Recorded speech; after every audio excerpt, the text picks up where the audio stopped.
Hello there, wicked listeners, and welcome to the newly revived Wicked Crimes. I know I've been missing for a few years, but life happens, and now it's time for a return.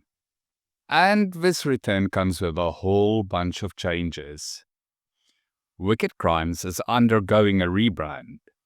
We've dropped the South African focus and will now look into crimes from all over the world.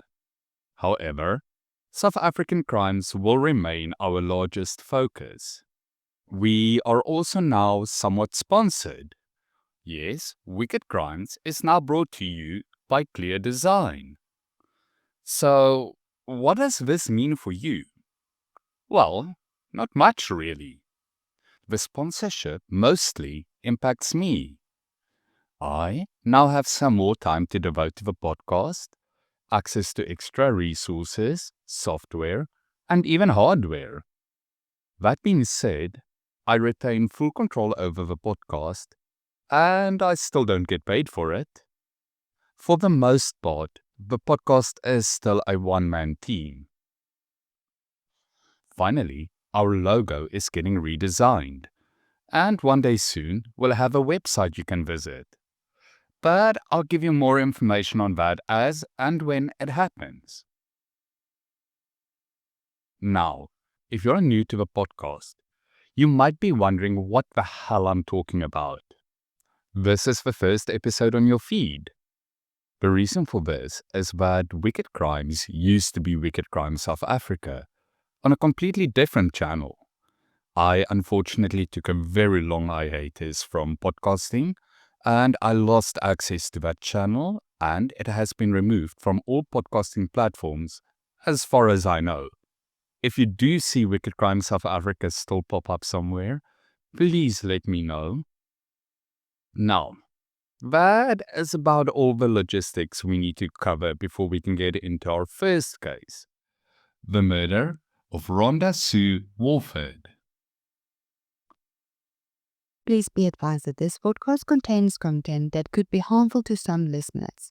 This includes, but is not limited to, strong language and graphic descriptions of violence, sexual activities, assault, and death. This podcast also engages in discussion regarding various religions, spiritual beliefs, and practices, some of which might be harmful or triggering for some listeners. Please reconsider before consuming this content.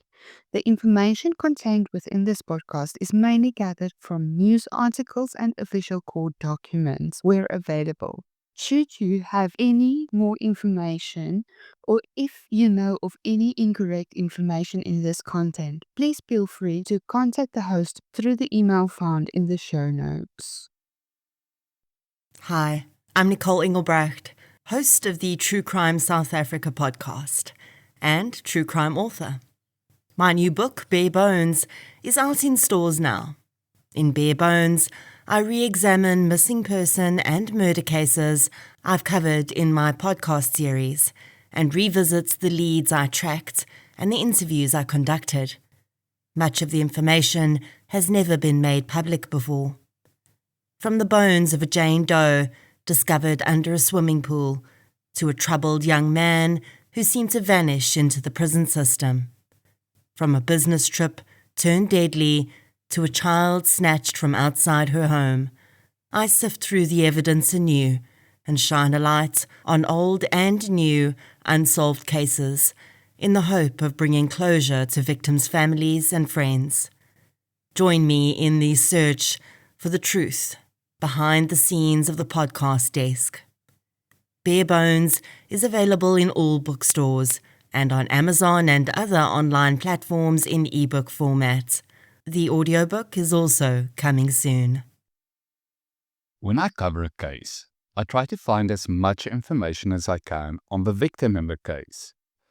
The purpose of this podcast is twofold. The main aim of the podcast is to give a voice to the victim. But that's not always possible. This case is one of those where the victim's memory gets lost to the complexity of the case. Secondarily, I try and use this space to educate the general public on how claims of the occult especially when they are unfounded, can negatively impact a case, its investigation, and yes, even its outcome.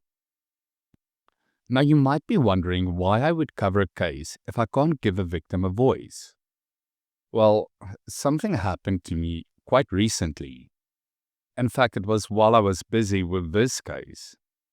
Without going into too much detail, I was unfortunate enough to witness a horrible event that resulted in someone losing their life. At the end of it, I did not even know the name of the person who lost their life. However, the entire event, the handling of it by the media afterward, and the public reaction to it all taught me a valuable lesson. I gained insight that until now I've not really been exposed to. The person whose name and life I had no clue of has left a legacy that has impacted the way I will be covering cases going forward. They left a lasting impression on me without me even knowing a thing about them. If covering cases like the one I am about to cover means that it might just change the perspective of one person in the future, it means that the victim in this case did not lose their life completely in vain. They are leaving their own type of legacy, and maybe, just maybe, their cases can help us to prevent future cases from happening. Before we continue, I just want to give you a warning that this case is unsolved, and there are parts of it that is technically still ongoing. While I don't normally cover cases that are still ongoing, you'll understand why I decided to cover this case by the end of it. You see, while I mostly prefer to cover solved cases, there is also an importance in covering unsolved cases. We have a lot to learn from them. And of course, someone, somewhere, knows something. If you are listening to this case, and you realize you might have information that could help to bring justice for the victim and their family, please contact your local authorities and share that information with them, no matter how irrelevant you think it might be. And if you are scared of having your name connected to it, please look into ways to anonymously tip off your local police department. I could not find enough information on the family of the victim in this case to contact them before covering this case. If you're a family member of the victim and you realize I might have gotten something wrong, or you just want to share more of Rhonda Sue Warford's story with me, please feel free to contact me immediately. I will be happy to correct any information I might have gotten wrong at the request of loved ones. But now, let's get into the case. The year is 1992. 19-year-old Rhonda Sue Warford, a graduate from the Iroquois High School, is living with her family in Louisville, Kentucky. For the past 5 months, she had been in an on-again and off-again relationship with her boyfriend, 22-year-old Gar Keith Harden. On Wednesday, the 1st of April, 1992, Rhonda Sue borrowed a pair of red sweatpants from her mother. She put on her white tennis shoes, a dark blue shirt, grabbed her multicolored jacket, and around 7 p.m., she headed out the door. Rhonda was on her way down to a local Kroger, which for those of us not from the US, is a grocery store. Rhonda Sue and some of her friends would meet at this Kroger quite regularly and basically just hang out in the parking lot. This was the early 90s, a time before smartphones, computers, and all other antisocial aspects of modern life that we now enjoy. So meeting up with friends and hanging out in a grocery shop parking lot would not have been too strange, I think. Half an hour later, however, Rhonda was back at home. She told her mother that there had been a strange man at the parking lot who had made her feel uncomfortable. This man had apparently been harassing her, even telling her that he wanted to marry her. Neither woman thought much of it, and they continued with their night back at home. Around midnight, Rhonda Sue decided to go back to the parking lot and meet up with her friends again, thinking that the man will probably have moved on by now. By the next morning, her mother realized that Rhonda Sue had not returned home. She immediately knew that something was wrong, and she reported Rhonda Sue as missing. You might think this is odd, especially given the fact that Rhonda Sue had gone out at midnight. However, take a moment and think of the people closest to you. All of us have normal behavior and a routine, even if we don't actively follow it. It's clear that Rhonda Sue would have either been back in the morning or have left some kind of notice for her mother that she would be out. The lack of this makes it plausible for her mother to be extremely concerned, especially since there had been a strange man that had bothered Rhonda Sue so much the previous night that she had thought it safer to return home. There is also a myth, largely spurred on by entertainment television, that has many people believing that someone needs to be missing for 24 hours before they can be reported missing. This is not true. Anyone can be reported missing immediately, especially when there is extra reason for concern, like in this case. Rhonda Sue's mother and her family did not waste time. They immediately sprang to action and started calling family and friends, looking for any information on where Rhonda Sue could have been. They also posted missing posters all around town. While talking to the police, her mother did what any mother would do in this situation. She started to think about everything and everyone in her daughter's life that could in any way be connected to her disappearance. And there was something that stood out to her. She had been hearing that the man her daughter had been dating, Garkeith Harden, and his friend, Jeffrey Clark, had both been involved in Satanism. They had apparently even used a needle and thread to sew a tattoo of an upside-down cross into Rhonda Sue's left collarbone. Now, this was in the midst of what we call the Satanic Panic. In a future episode, I will take a closer look at what the Satanic Panic is, how it started, and how it is still very much alive today. For now, it is important to keep in mind that the 90s were the peak of the Satanic Panic. This was a time where heavily Christian communities were certain that young people were being seduced into Satanism at mass through mediums such as rock music, TV shows, books, and basically any other medium that they can think of that does not carry the approval of the church. This meant that symbolism such as the inverted cross by this time had already moved away from being a Christian symbol and instead being incorrectly connected to Satanism. You might be surprised that the inverted cross is actually a Christian symbol. In fact, earlier this year, the inverted cross made an appearance at the Pope's funeral, where it also sparked claims of satanic connections in the Vatican itself. In reality, the inverted cross is actually called the Cross of St. Peter.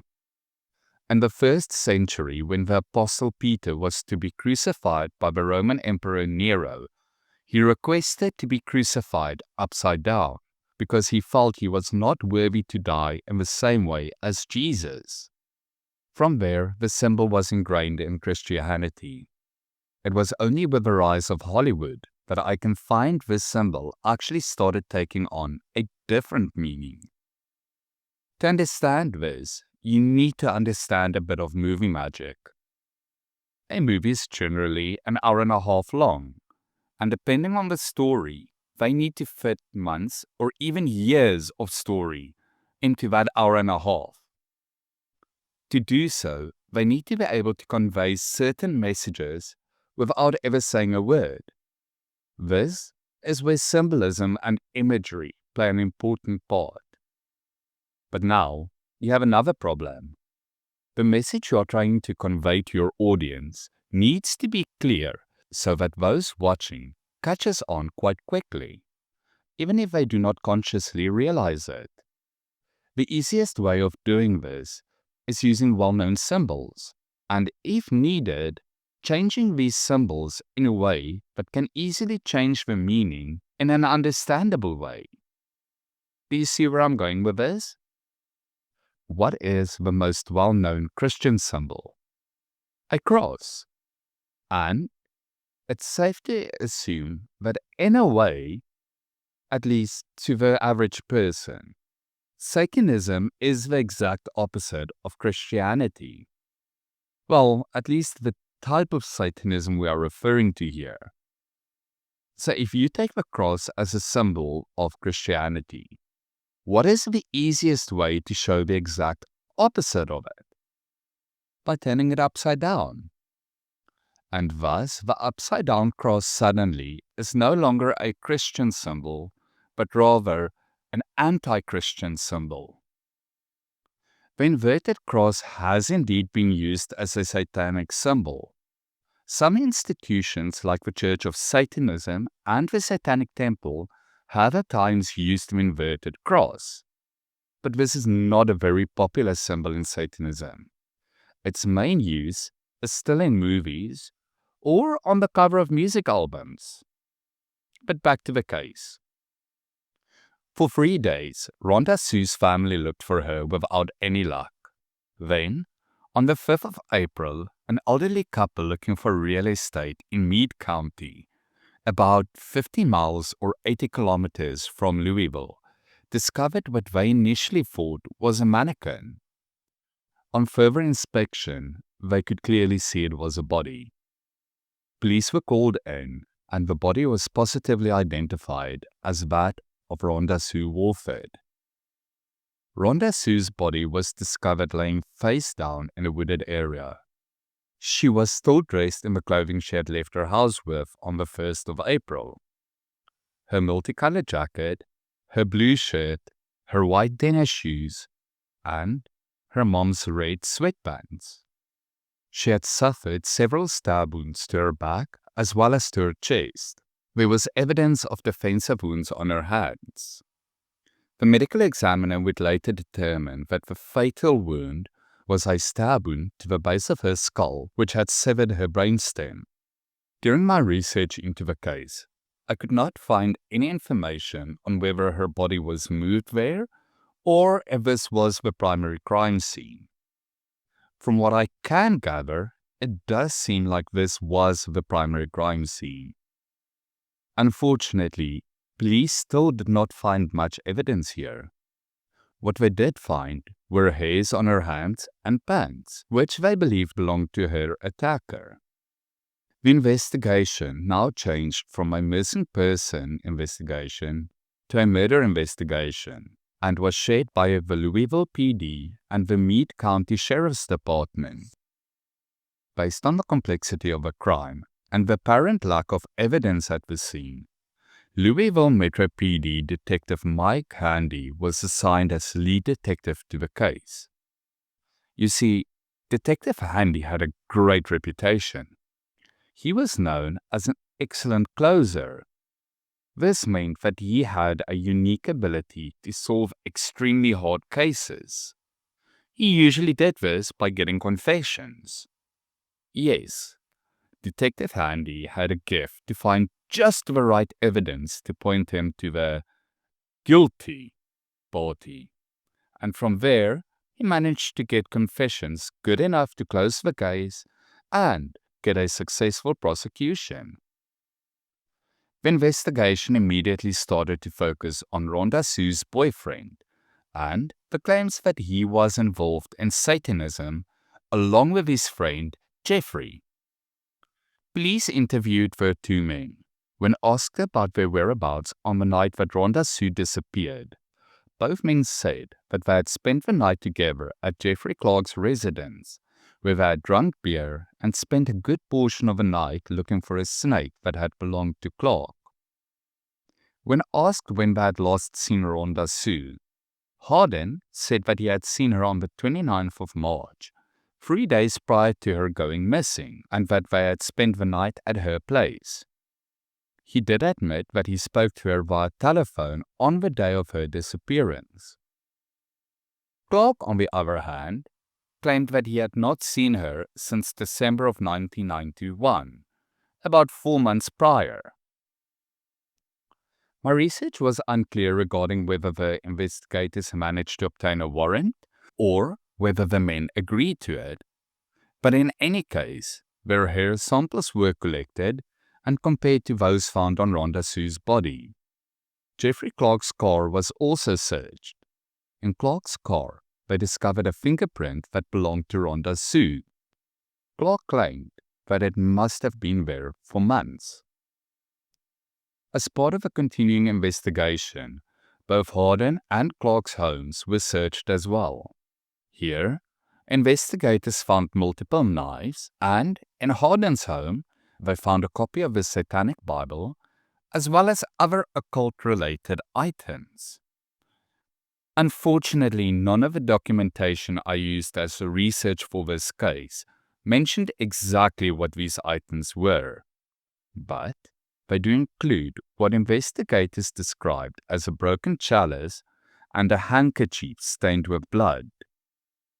On the 5th of May 1992, both men were arrested and indicted for aggravated murder. The motive was believed to be a satanic sacrifice with the purpose of obtaining more power. Now, you may feel like I've charged through the investigation so far. In a way, I have. We'll look into the investigation a bit more when we start looking into the court case. But before we do, I do want to take a moment and look at the so-called occult-related items that were found in Harden's home. I really wish the documents had been clearer on what these items were. The reason for that is quite simple. Occult-related items could mean a wide variety of things. For example, if you look at my home right now, you would find multiple items that can be seen as occult-related. I have a little Baphomet crocheted plushie. That does not mean I'm engaged in the occult. It just means my boyfriend knows I like weird things, and he found this cute toy on his travels and brought it back to me as a souvenir. Heck, I even have a copy of the Satanic Bible, which I plan on reading as research. I have multicolored candles, because they make up the gay flag. I have other candles, because I live in South Africa, and our power supply is about as reliable as our politicians.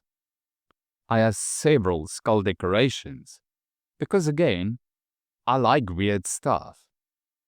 Heck, even this podcast and all the research for it might make people think I'm not only interested in the cult, but actively participating.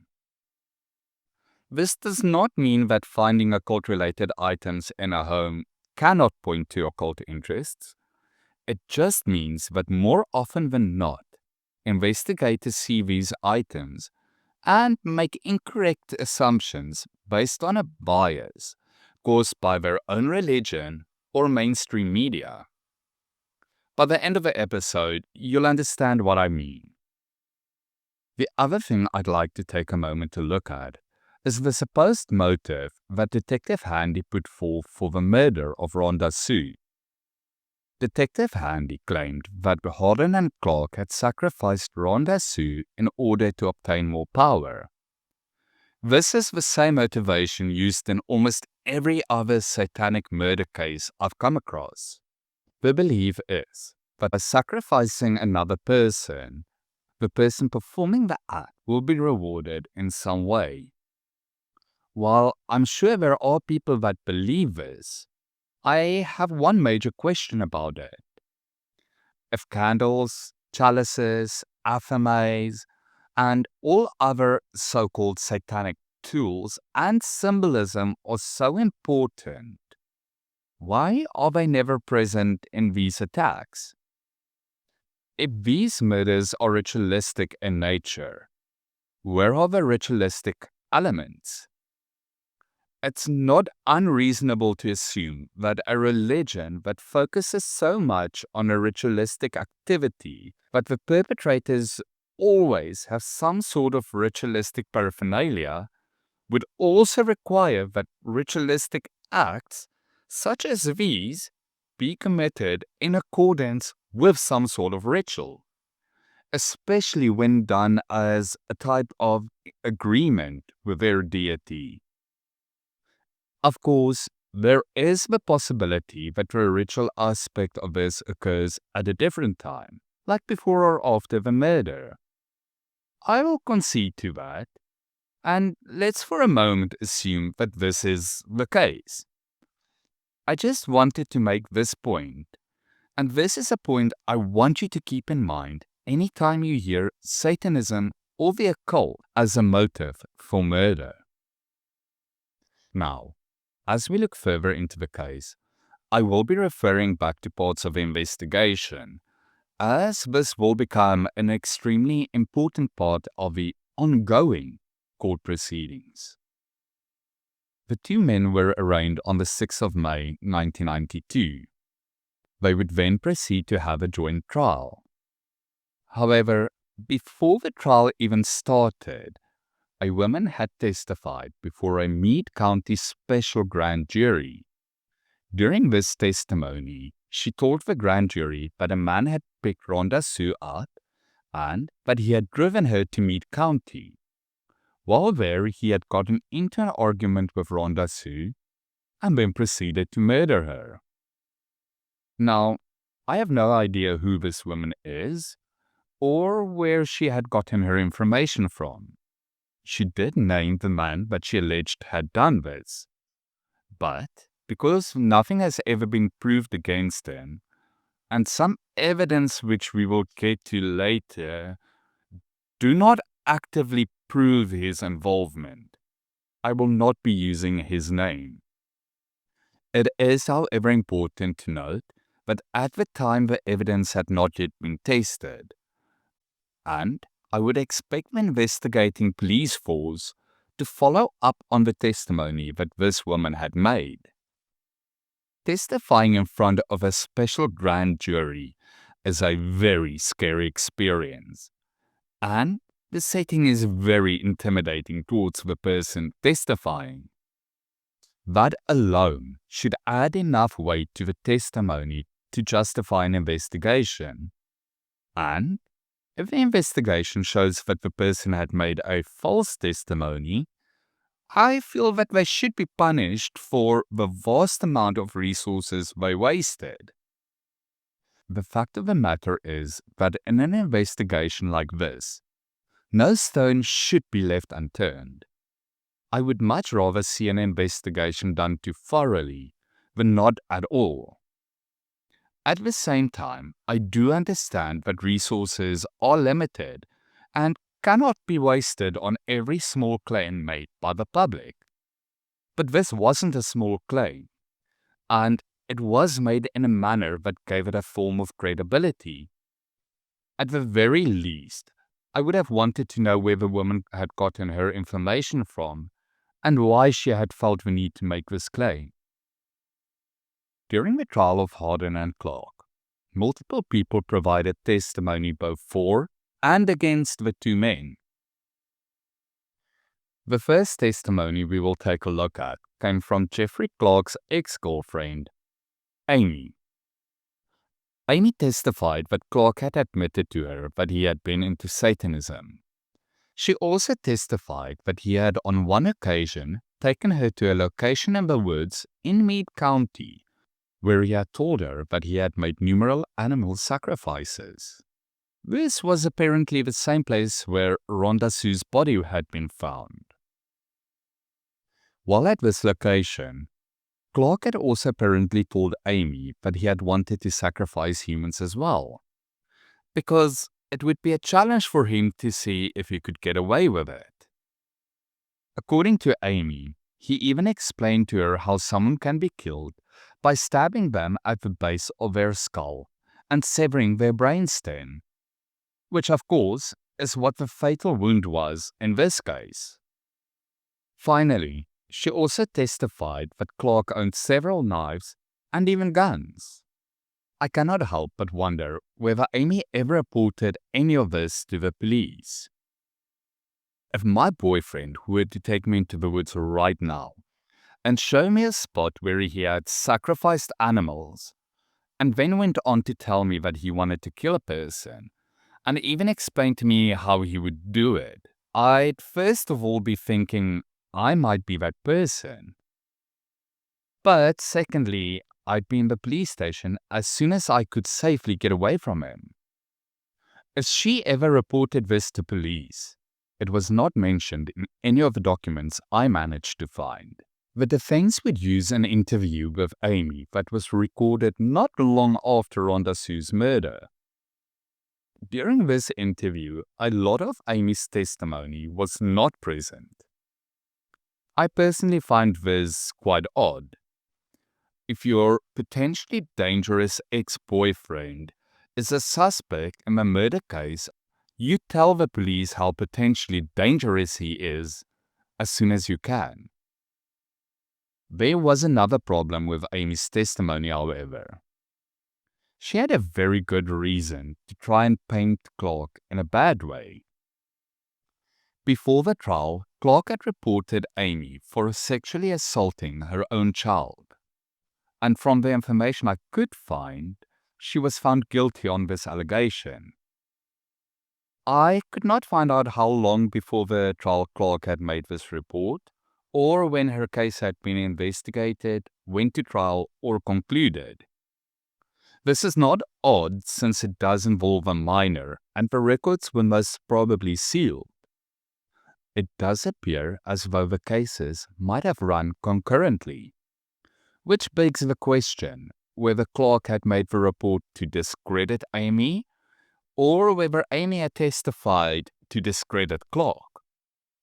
Of course, the possibilities also exist that both of them are telling the truth, or even that both of them could be lying. But we'll come back to this point just a bit later. Something that did stand out to me is that part of Amy's testimony was that Clark also had a tattoo of an inverted cross on his clavicle, the same tattoo as Rhonda Sue. I believe that this testimony was meant to prove that Clark and Harden had been involved in Satanism, and that this was the reason that they had given Rhonda Sue the same tattoo. Clark's parents denied that he had any such tattoo, and Clark even eventually showed his entire upper body to the jury to prove that this tattoo does not exist. Why Amy would make a claim like this when it can so easily be disproven, I do not know. But for me personally, it does cast doubt on her testimony. One of Rhonda Sue's sisters also took the stand. She would testify that she knew that Harden had been involved in Satanism, but that she had never actually seen him engage in any activities that could prove it. I could not find any information regarding why she believed that Harden had been involved in Satanism. The next testimony we will look at was delivered by a woman named Hope. Hope had claimed that she had been Rhonda Sue's best friend in the year prior to her death. According to Hope, Rhonda Sue had at some point prior to her death suspected that she may have been pregnant with Harden's child. Hope testified that upon finding out about this, that Harden had responded by telling Rhonda Sue that if she really is pregnant with his child, he would kill her. Furthermore, Hope told the court that she had on one occasion seen Rhonda Sue cut the tips of her fingers with a razor blade, and that she had then rubbed the blood from her fingers onto Harden. During cross-examination, however, Hope would say that she never saw either men partake in Satanism and had no knowledge of him being involved in Satanism. Oh, and remember I told you earlier a woman had testified but another man had been the murderer? Well, Hope also testified that she and Rhonda Sue had met a man with that same name in the grocery store parking lot, and that they had actually spent some time hanging out with this man. Something that stood out to me here is that it seems like Hope had been with Rhonda Sue on the night of April 1. However, in no documents can I find any testimony of what time either woman left that night, or who Rhonda Sue left with, or if she even left alone.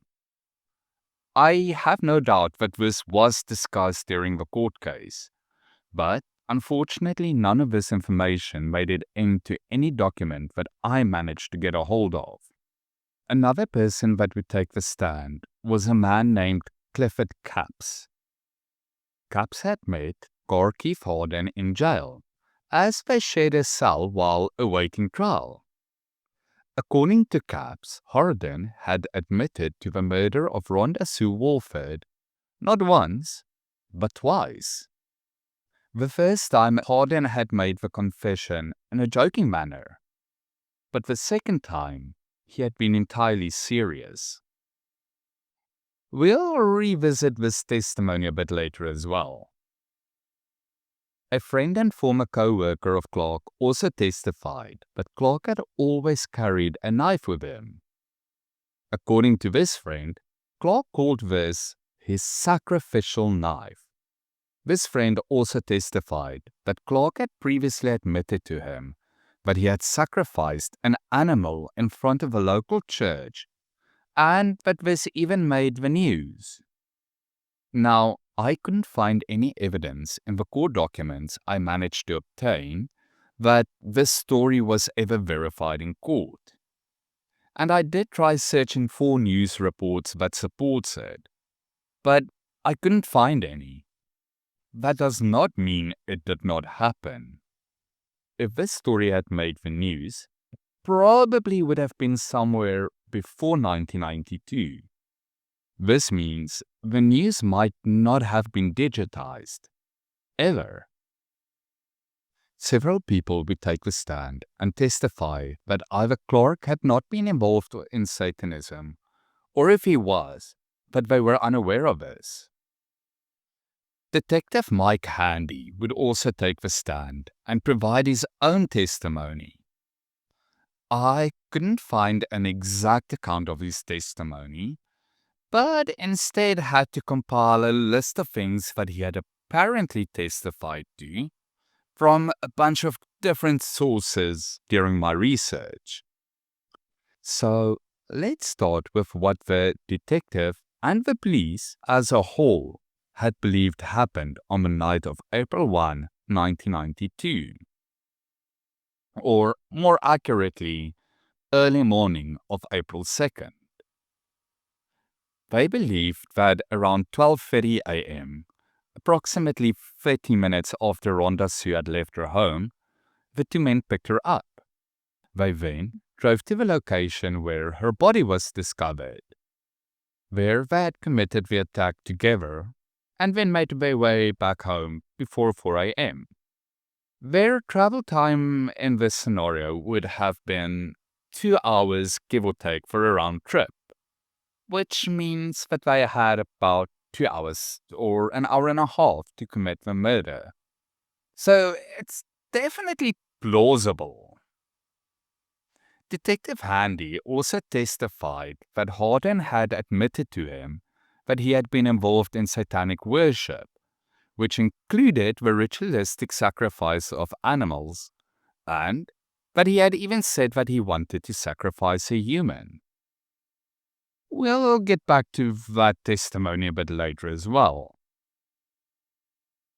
For now, let's move over to the physical evidence police collected in this case. The first piece of evidence that we need to look at are the hairs that investigators found on Rhonda Sue's body at the scene. A forensic analyst testified that these hairs were similar in profile to that of Harden. In fact, he often used the word matching while on the stand. This is also a bit of important information for later on. When police found out that the hair are indeed similar to Harden's, they were convinced that he was lying about the last time he had seen Rhonda Sue.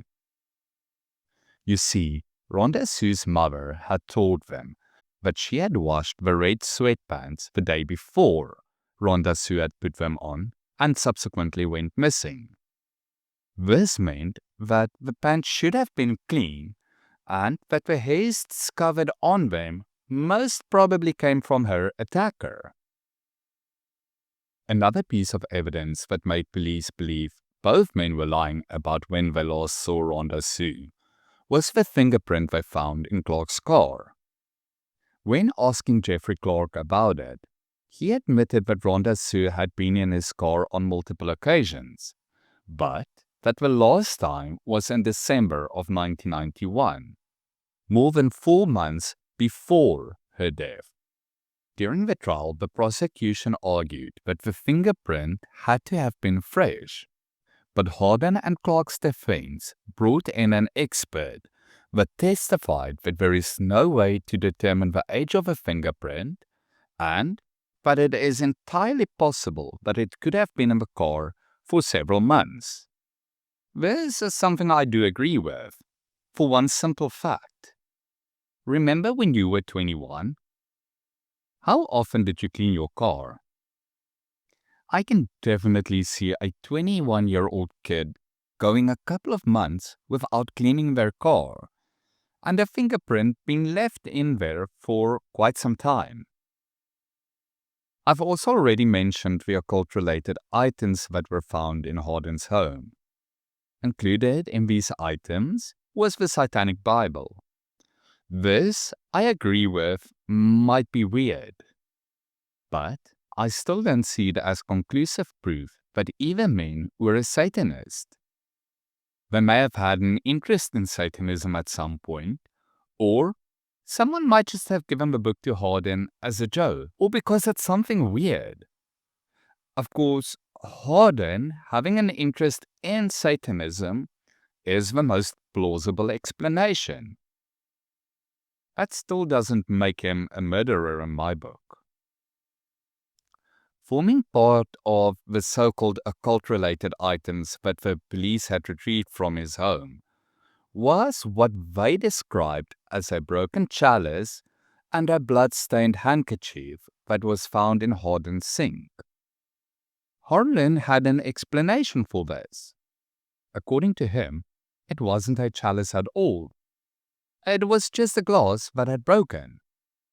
The handkerchief had become bloodied when Harden tried to clean up the glass and accidentally cut himself. Detective Handy, however, had a very different idea. According to him, the chalice and handkerchief were proof that Harden had been sacrificing animals and drinking their blood. Detective Handy even went as far as testifying that Harden had admitted this to him. Now, I don't know about you, but Harden's version does make more sense to me. To prove it, I invite you to go through my trash any day. There is a bigger chance that you will find a broken glass in there than not. My boyfriend and I have stopped using glasses because we break so many of them. Now, having switched over to plastic glasses, we still somehow manage to break them. My boyfriend managed to break 3 plastic wine glasses in 3 consecutive days not too long ago. And he wasn't even drunk on any of the occasions. We're both just a bit clumsy. When Harden and Clark took the stand, their stories were quite simple.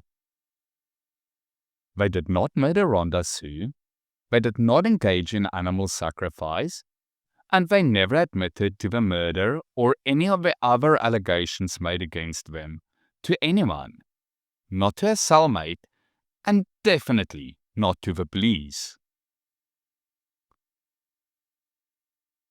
On March 7, 1995, nearly 3 years after Rhonda Sue was murdered, the jury reached a verdict.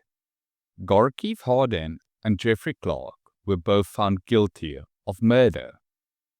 However, the jury refused to impose the death penalty. The two men would receive sentencing on the 18th of May, but before that, something else happened. The defense team discovered a letter. The author of this letter was none other than Clifford Capps. The recipient of the letter was another incarcerated person awaiting trial alongside Capps. In the letter, Capps was trying to convince the person to also testify and say that Clark had admitted to the murder to him as well. The defense immediately brought this letter to the attention of the court, along with a motion for a retrial, and claimed that the prosecution had been aware of this letter and that they had failed to disclose it. The defense also claimed that the letter was proof that Capps had attempted to coordinate fabricated testimony. In the letter, it was also mentioned that if the recipient had testified, it would help in Capps being released on probation. Which means that this is the second testimony in the case that could have been tainted because the person providing the testimony had other legal trouble that could become considerably less problematic to them thanks to their assistance in this case. Regardless, the court found that the state did not have prior knowledge of this letter, and as such, the prosecution did not do anything wrong, and that the verdict stands. The motion for a retrial was dismissed. On the 18th of May, the men were both sentenced to life in prison. As you might have guessed by now, this is not where the case ends. Harden and Clark immediately filed an appeal. This appeal was denied. Clark then filed a petition for a writ of habeas corpus on the 23rd of December 1998. A writ for habeas corpus is a court order demanding that the detained person is brought before a judge so that they can reassess their detainment to ensure that it is indeed a legal detainment. This is usually done when someone believes their rights have been violated or that police made an error during their arrest. This petition was denied on the 16th of November 1999. And again, it was appealed. I couldn't find any documentation for the original appeal or the initial petition. I did, however, find the outcome of the appeal on the habeas corpus petition. In this appeal, Clark had made several claims.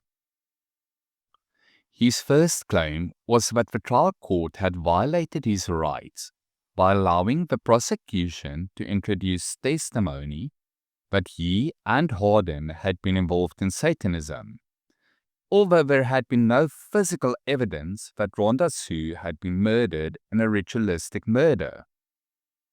Clark claimed that by admitting this evidence, the court had violated a Kentucky rule that prohibited evidence of someone's character being admitted for the purpose of proving that the crime is something they would do.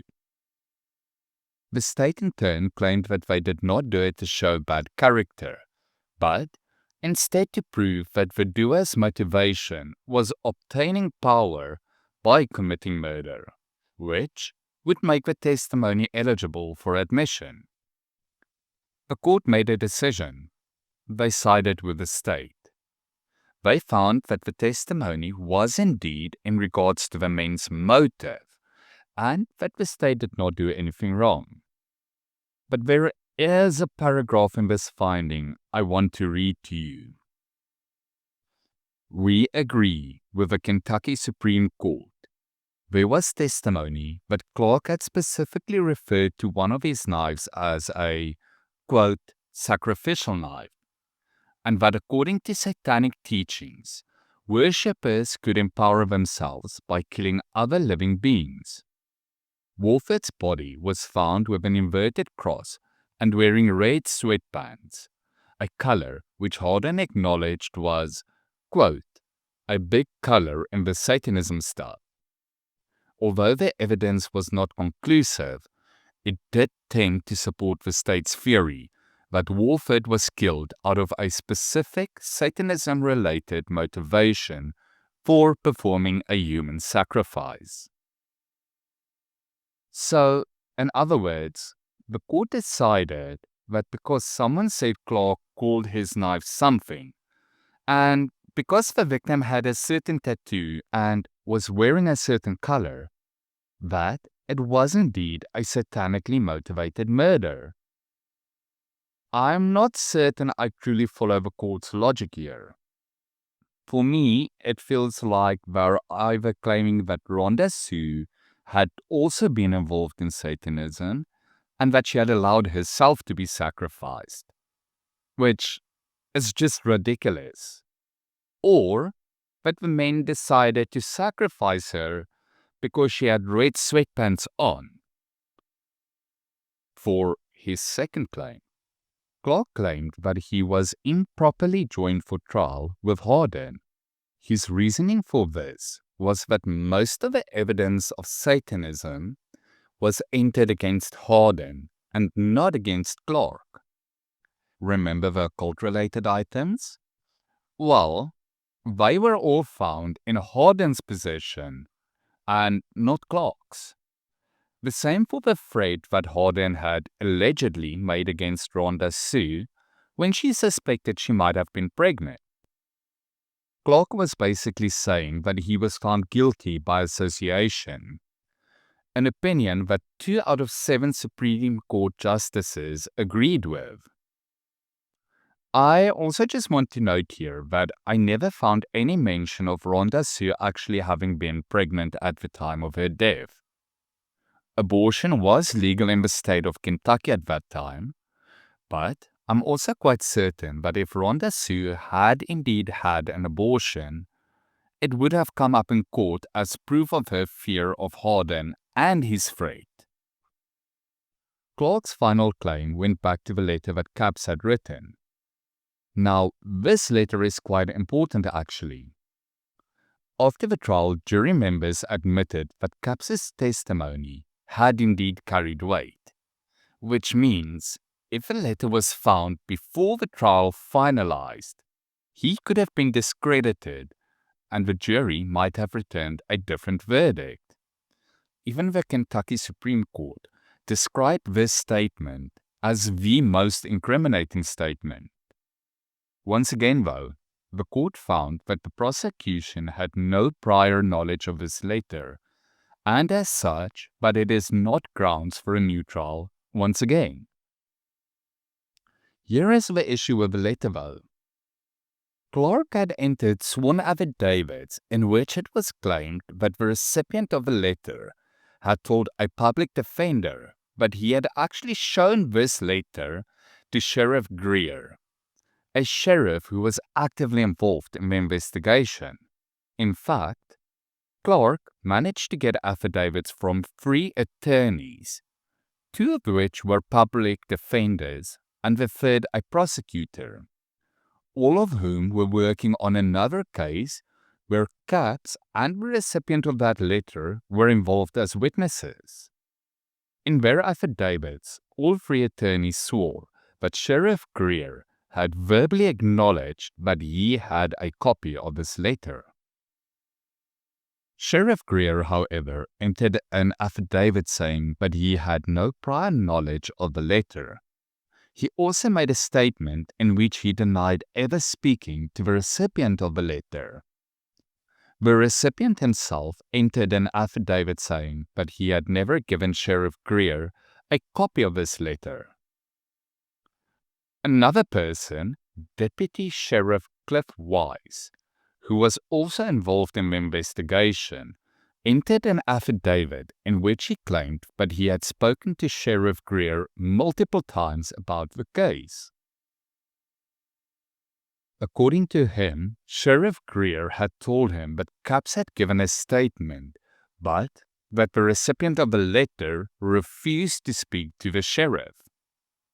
This claim was also supported by a number of staff from the Breckinridge County Clerk's office, who also entered affidavits claiming that Sheriff Greer had never spoken to the recipient and that he had never had a copy of the letter. In the end, this appeal made by Clark also failed. The men, however, did not give up. They followed every avenue they could for the following 10 years and kept on insisting that they were innocent. Then, in 2009, something happened that will have an impact on this case. You see, back in 1993, just a few weeks before Detective Handy testified in Harden and Clark's case, saying that there were confessions of satanic involvement and animal sacrifice from the men, Detective Handy was working on another case. And due to his reputation, he closed that case by obtaining a confession from a man named Edwin Chandler. This confession and Handy's testimony about it was instrumental in seeing Chandler found guilty on manslaughter charges. But in 2009, evidence surfaced that showed Handy had given a false testimony in this case, especially regarding the supposed confession, and subsequently, Edwin Chandler was exonerated. This was the break that Harden and Clark had been waiting for. If Detective Handy could lie and commit perjury in one case, how many other cases could he have done it in? Suddenly, his reputation went from solving hard cases by getting confessions to falsifying confessions in order to solve hard cases. Coincidentally, in 2009, the Innocence Project took on Harden and Clark's case. Now, I can't find out exactly what the timeline of events were here, but I'm almost certain that the revelation of Detective Handy being a dirty cop would have been the deciding factor. There was finally enough doubt for someone to believe that the two men who had been claiming innocence all this time was actually innocent. The first step in trying to prove her innocence was to petition a court to do a DNA comparison on the hair that was found on Rhonda Sue's body to both Harden and Clark. A court denied this petition, stating that even if the hairs did not match, it would not prove that Harden and Clark were innocent, only that a third person was involved. After this, a complaint was filed on Harden's behalf. This complaint alleged that Sheriff Greer had actively been involved in corrupting the case against Harden and Clark by conspiring with Clark's ex-girlfriend, Amy. Sheriff Greer had allegedly convinced Amy to testify to Clark's interest in Satanism as well as animal and human sacrifice in return for a reduced sentence in the case regarding her abuse against her son. I could not find an exact copy of his complaint or any information regarding who made this complaint, and I would assume that this is because it is still part of an ongoing case that we'll get to in just a bit. Some more information regarding Sheriff Greer came forward as well. Apparently, it was he who offered Clifford Capps leniency in his pending case if he testified against Harden and Clark. This meant that two more of the most damning testimonies against the men, and Clark specifically, was tainted by corruption. Suddenly, the case against the two men started to fall apart almost 20 years after their arrest. The Innocence Project started pushing harder for all the evidence in this case to be retested and re-examined. This included the hair, as well as the blood on the handkerchief that Detective Handy claimed to have been animal blood. The state and prosecution attempted to fight this retesting of the evidence all the way. The appeals eventually landed up in the Kentucky High Court, and in 2013, the court finally ruled in favor of the men and the Innocence Project by allowing the DNA evidence to be retested. During his ruling, the Supreme Court justice who finally granted this motion looked directly at the prosecutor and asked him, quote, "Why would you just not give them a DNA test?" The tests would finally happen in 2014. When the blood on the handkerchief was tested, it was a match to Harden. This supported his initial testimony that the glass had just been a normal glass which he had accidentally broken, and the bloody handkerchief was a result of him cutting himself while trying to clean it up. The hairs found on Rhonda Sue's pants were also tested. Now, remember I told you that a woman had given testimony that it was actually another man who had killed Rhonda Sue, and Rhonda Sue's friend Hope had even said that they had met a man with the same name in the parking lot and had spent time with him. Well, these hairs were tested against Rhonda Sue, Harden, Clark, and this other man. None of them was a match. Oh, and don't forget that an analyst had testified that the hairs were a match to Harden's hair profile. But we'll get to that again in a while. Armed with proof of corrupt officers and the new test results of the physical evidence, which now actually supported Harden and Clark, the Kentucky Attorney General agreed to re-examine their case. In February of 2015, the Innocent Project lawyers filed a motion for a new trial. They presented the evidence that Detective Handy had falsely testified against Edwin Chandler and that Edwin Chandler had been exonerated afterwards. They also provided evidence showing that in another 1992 murder investigation, Detective Handy had erased a witness's recorded statement and then proceeded to record over it. He then also lied about this in the pre-trial hearing of that case. Finally, on the 14th of July 2016, Meade County Circuit Court Judge Bruce Butler vacated the men's convictions. The judge said that the convictions had been based on false evidence and false arguments. Now, while this must have been a joyous moment for Harden and Clark, I want you to think of Rhonda Sue's family.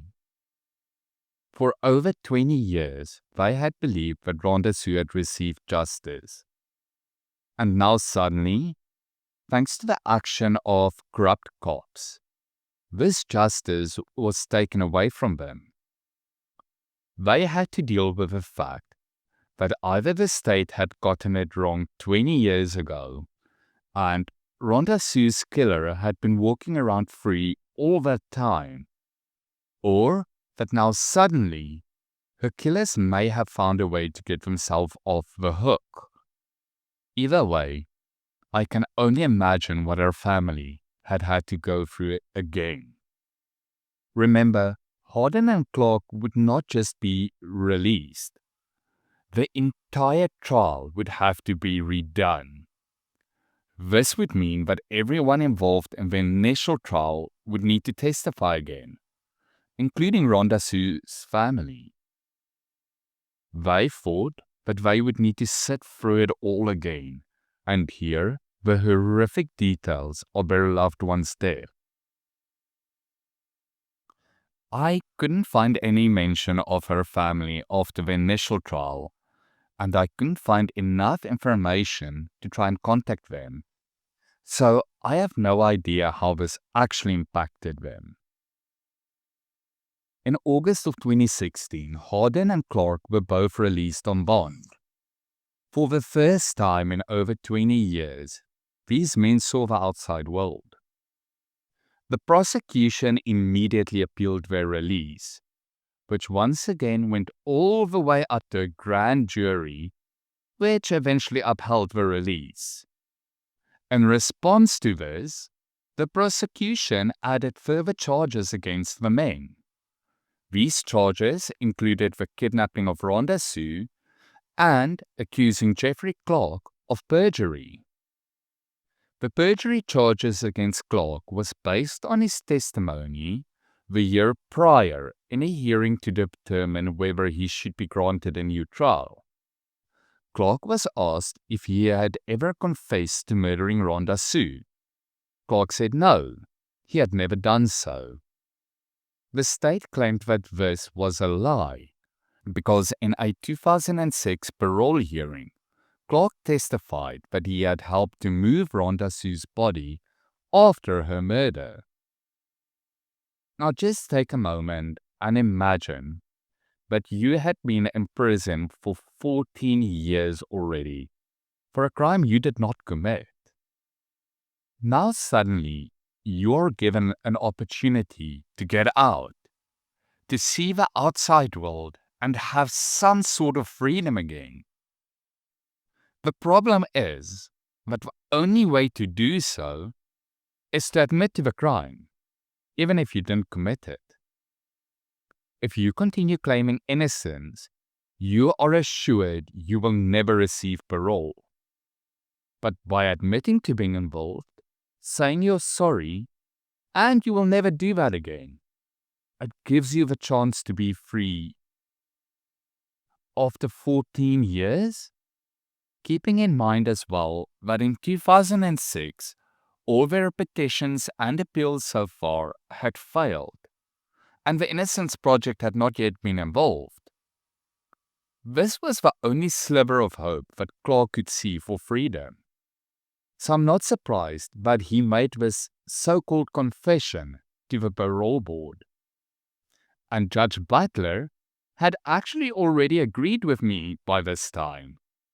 You see, when he granted the men a new trial, he already dismissed this testimony of Clark as holding no legal relevance, due to the fact that it is well known that prisoners need to acknowledge their crime if they want to be awarded parole, even if they are innocent. The extra charges that the prosecution had filed against the men had also meant that the death penalty was back on the table. In December of 2016, Harden and Clark's teams filed a motion to dismiss the extra charges, claiming that the state had only filed them out of vindictive retaliation at the men for exercising their legal right to attack their murder convictions. In August of 2017, the Kentucky Supreme Court again affirmed the trial court ruling for a new trial, and stated that it found little merit in Clark's statements to the parole board, calling them, quote, insincere and contrived admissions induced solely by the yearning to be free, end quote. In January of the following year, Judge Butler dismissed the new charges and also branded them as vindictive prosecution. The next month, the Kentucky Attorney's General Office of Special Prosecution filed a motion to dismiss the remaining murder indictments, citing the discredited physical evidence as well as the evidence relating to Detective Handy's misconduct. This motion was granted by Judge Butler on the 26th of February 2018. Harden and Clark were finally free. But their story still does not end there. In 2021, Detective Mike Handy pled guilty to perjury and evidence tampering in regards to his testimony in the Chandler case, as well as the witness statement he had recorded over.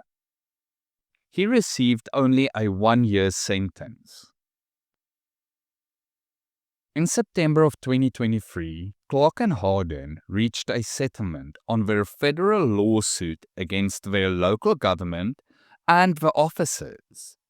This settlement was for the amount of $20.5 million. They basically received $1 million for each year that they had spent in prison. Hardin and Clark went on to lay charges against a whole list of people involved in this case. This included Robert Furman, the forensic serologist whom had initially testified that the hairs were a match to Hardin. Furman petitioned the court for a summary judgment on the charges against him.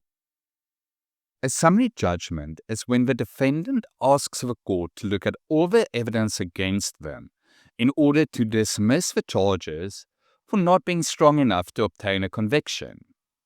Furman was granted his summary judgment on all but one claim.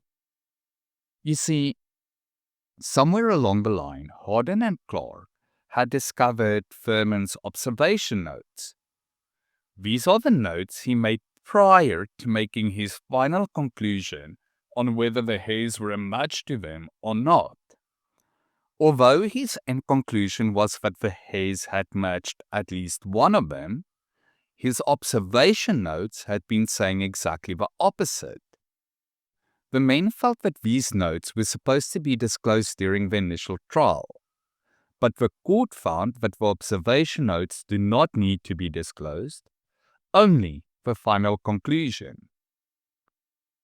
I could not find any information on what the remaining claim against Furman is, but as far as I can determine, that case is still ongoing. Also included in the additional charges that Hardin and Clark filed are Sheriff Joseph Greer, Deputy Cliff Weiss, and Coroner William Adams. These men also filed for a summary judgment. The judge returned a granted in part and denied in part decision on this summary judgment. This meant that some of the claims that Hardin and Clark filed had been dismissed due to a lack of evidence, but that the core of their lawsuit against these men would continue to be heard before a jury. The claims that were dismissed included the following. Hardin and Clark claimed that Sheriff Greer had fed Clark's ex-girlfriend Amy information to get her to falsely testify against him. This claim was dismissed because the judge found no concrete evidence to this beyond mere speculation. Hardin and Clark also claimed that Deputy Wise failed to stop Sheriff Greer from fabricating Amy's testimony, but because the claim of fabrication was thrown out, this claim was also thrown out. The final claim that was thrown out was against Meade County itself. Hardin and Clark claimed that Sheriff Greer's actions represented an official policy of Meade County. While the judge threw this claim out, he did allow Hardin and Clark to pursue a separate claim against the county for failing to train their officers. As for the claims that were permitted to continue, they are as follows. The first is a Brady violation, or in layman's terms, hiding of evidence that could have proven their innocence. This claim is based on the letter written by Capps. The judge finally found that there is enough of a dispute regarding whether Sheriff Greer and Deputy Weiss had known about the letter prior to the original trial and actively attempted to hide it in order to not discredit Capps as a witness. The next claim I found extremely interesting. It wasn't until I discovered this document from last year but I heard about this claim. Horden and Clark claimed that the coroner and Sheriff Greer had changed Rhonda Sue's date of death. According to the claim, the date of death was initially noted as the 4th of April, the day before Rhonda Sue's body was discovered.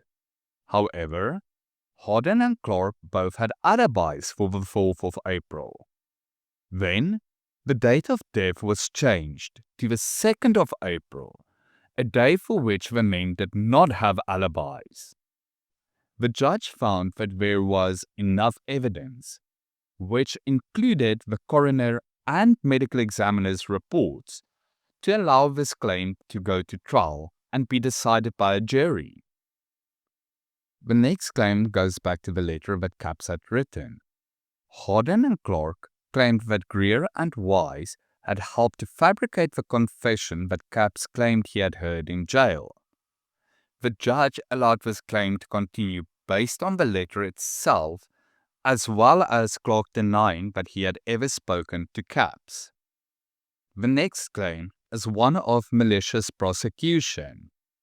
Horden and Clark claims that Sheriff Greer initiated criminal prosecution against them without probable cause.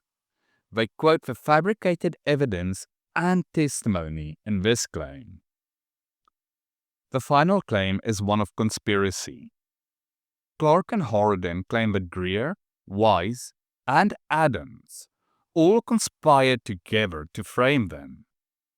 They quoted the change of death, the hidden letter, and the fact that the men all had to work together to make this happen as evidence for this. The judge found that a jury could reasonably infer that these men had a single plan to violate Clark and Harden's rights. In other words, he thinks a jury might actually find them guilty on this claim. Like I said, the judge's response on this summary judgment was released just last year. This means that the case against these three men still need to be heard in court.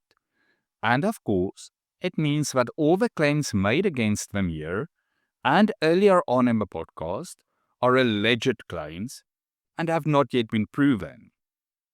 I'll keep an eye out for more information on the ongoing proceedings, and I'll add any updates there might be into future cases. While Horden and Clark are busy fighting for their own form of justice, it is important that we remember that Rhonda Sue and her family never got justice. The wrongful conviction of Horden and Clark overshadowed the death of Rhonda Sue Warford in such a way that she almost feels like an afterthought in every article, court document, or podcast I used in research for this case.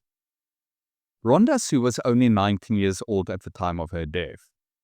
Had she still been alive now, she would have been around the age of 52. She would probably have had children by now, and perhaps even grandchildren. She might even have already been considering her retirement plans by now. But she never had the opportunity. And instead of receiving justice for her death, she is now only a footnote in the injustice against two other people. I cannot help but wonder if the investigating officers did not jump at the claims of Satanism and the easy conviction that it meant, whether her actual murderer would have been caught instead of sending two innocent men to prison for half of their lives. If the police actually cared about investigating her murder, instead of just getting a conviction, any conviction, but there might actually have been true justice for her. I also wonder if her killer went on to offend again. Did the poor investigation into her murder cost someone else their life? While I hold out hope that Rhonda Sue's killer will someday be brought to justice, for now, it's important that we remember her and that we ensure Rhonda Sue did not lose her life in vain. Remember when I spoke earlier about legacies? Well, for me personally, Rhonda Sue's legacy could be a strong reminder that we should not always get stuck in the first and easiest explanation we can come up with, such as satanic rituals, for example, but rather that police should do their jobs thoroughly and explore every avenue. And maybe, by remembering Rhonda Sue's case, it could help to ensure that a future victim gets actual justice instead of sending more innocent people to prison. Rhonda Sue, rest in peace. You will be remembered.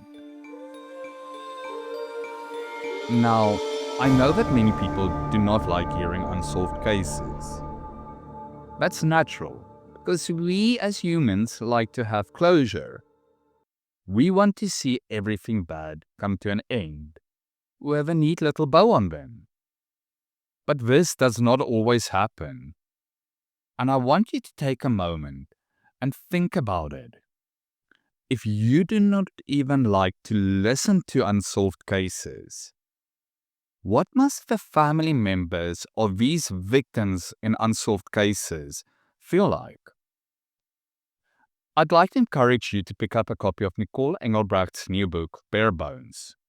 Nicole is the host of True Crime South Africa, and the book focuses on unsolved cases that she had covered on her own podcast. The book is definitely worth the read, especially since Nicole has contact with the family members in each case. I'll see you again next week. Until then, be safe, wicked listeners.